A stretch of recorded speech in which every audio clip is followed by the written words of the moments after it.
Hello and welcome to another episode. I've got a new toy to show you. So this is the Guarder Glock 45, so as you can see there. So this is Guarder's reasonably heavy modification on a Gen 5 Moss.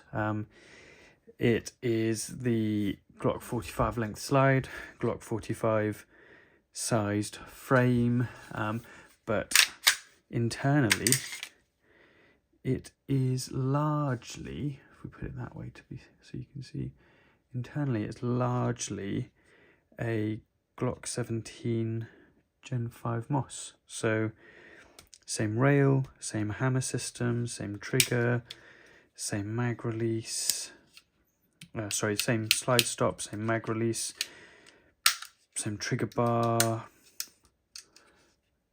The lower, other than being maybe a centimetre shorter here, is identical. On the top side of things, if we get undo that first, the recoil rod is shorter, so it's effectively a Glock 19 length. I have actually tried this with a Gen 4 recoil rod, and if you're using a TTI hop unit with the slot for a Glock 19 recoil rod, it will work. I'm using at the moment a stock hop unit, and this is taking a 97mm inner barrel. I got this just before Christmas, and one of the reasons it's taken me, other than obviously the fact it's Christmas, one of the reasons it's taken me so long to record this is because getting the right combination of hop unit, barrel and outer barrel has been challenging. So the non-threaded barrel normally takes a 87mm Glock 19 inner barrel, as you'd expect from a 45 because it's a Glock 19 length barrel. The threaded barrel here, I thought with the TTI hop unit you'd be able to go up to a 97mm barrel. However, because the TTI hop unit is so much more rigid, it doesn't allow the barrel to move properly, so it gets jammed about here. And you can actually see here where the paint's worn from where I've been racking it and it's been getting stuck.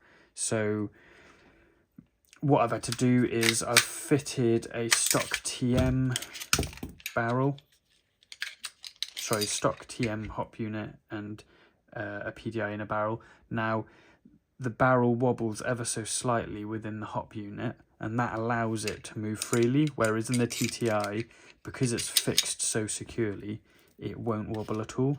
Now let me check that's clear. That is. So I'm quite happy with this. I think this may become my new skirmish toy.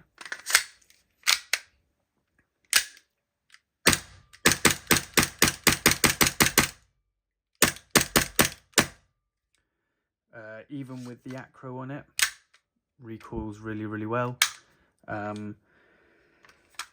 Yes, I don't know what more I can say. I'm very happy with it. I've fitted a custom trigger, so I I modify these triggers from 5KU triggers myself. It's not that hard to do. You just need an angle grinder and some patience, and heat-proof gloves. As you can see, there is some wear to the outer barrel. So there's some there.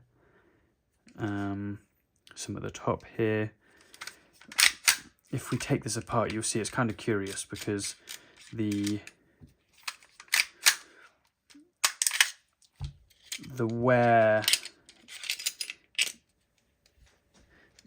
is pretty much on the rail lugs here, and on the top there, but otherwise there's not a huge amount of wear. That there is just from me taking the barrel in and out of the slide. So it looks like with the TTI hop unit, if you fit an extended barrel, it's gumming up the action ever so slightly, and it's wearing about here. You can see it just there. So yeah, if we talk through the slide quickly, so Guarder fitted steel slide stop, that's good. I've got the lightweight blowback unit and Guarder nozzle in it. I did find as well the Guarder steel acro that fits with this and looks really nice. It's machined ever slightly too thick and it stops the nozzle from returning. So if you see here, this is returning freely. This is a Angry Gun acro, works really well. The Guarder one, the nozzle gets jammed.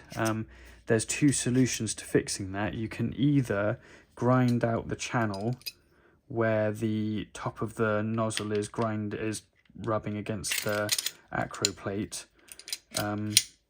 You can trim off the sort of backbone of the nozzle to reduce the friction and the contact points, or you do what I did and you just get a different acro plate that is machined a bit better. So the Angry Gun ones are my recommendation. The slide is quite heavy with the acro on it. The acro, I would argue, probably weighs more than the slide itself, but yeah, the nozzle doesn't have a problem moving it. As you can see as well, so this is the zinc alloy internals for, so this was the complete frame that I bought. So you can buy this frame as just the frame with nothing in it and you drop in your TM parts. That's probably what I recommend. The TM, there's nothing wrong with the TM parts, they're very, very good. I bought the complete lower because I don't have a spare Glock 17 to donate. Now, as you can see, the finish on this zinc alloy parts is wearing already, and I've probably put 2 magazines through it and racked it a bunch of times. So the finish is maybe not as good as I would have, or maybe not as robust as I would have expected. The other thing I found was the rails were ever so slightly too wide. So whether it's the rails machined in the slide are too narrow or the rails on the hammer mech are too wide, but I had to polish those ever so slightly as the slide would not fit onto the top. It wouldn't fit onto the frame. It just got jammed, and when you looked at the spacing at the back here, you could see that the hammer mechanism rails were making contact with the inside of the slide rails, which has not been a problem for Guarder for quite a long time. So I wonder whether they've got a sort of mix up in their QC or something.